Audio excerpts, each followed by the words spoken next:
If a parent loves their child, they discipline them.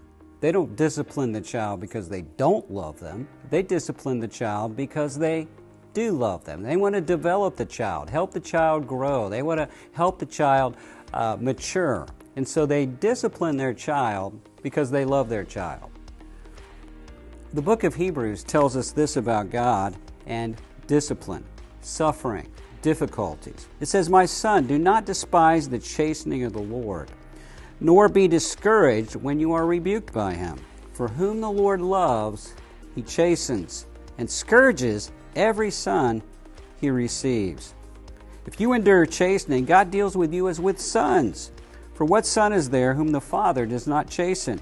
But if you're not chastened, of which of you have become partakers, then you are illegitimate and not sons. Several years ago, my boys were misbehaving with the neighbor boys. And so I gathered up my boys and was going to take them in the house and discipline them. And the neighbor boys said, well, what about us? Are you going to discipline us? And I said, no, I'm not going to discipline you. It's your father's job to discipline you. It's my job to discipline my boys.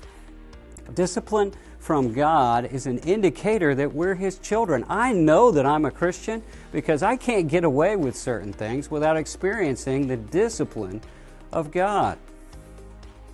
Beyond that, discipline is good for us. It continues in Hebrews, and it says, "Furthermore, we have had human fathers who corrected us, and we paid them respect.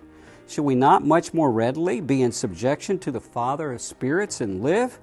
For they indeed disciplined us for a few days, as seemed best to them. But He does it for our profit, that we may be partakers of His holiness. Now, no chastening seems to be joyful in the present, but painful. Nevertheless, afterward it yields the peaceable fruit of righteousness to those who have been trained by it." Sometimes God disciplines us because we're misbehaving. Sometimes God disciplines us just to help us grow and develop. Corrie Ten Boom was an incredible Christian, and she was sent to a Nazi prison camp, a concentration camp. It was cold. It was hard. She was hungry, went through hard labor. She was filthy. She wrote a note from that camp, and this is what she said: "We are in God's training school, learning much." What a great attitude. As you go through difficulties, as you go through discipline from God today, I want to encourage you. It reminds you that you're His child, and it reminds you that He's working to develop you to make you more like Jesus.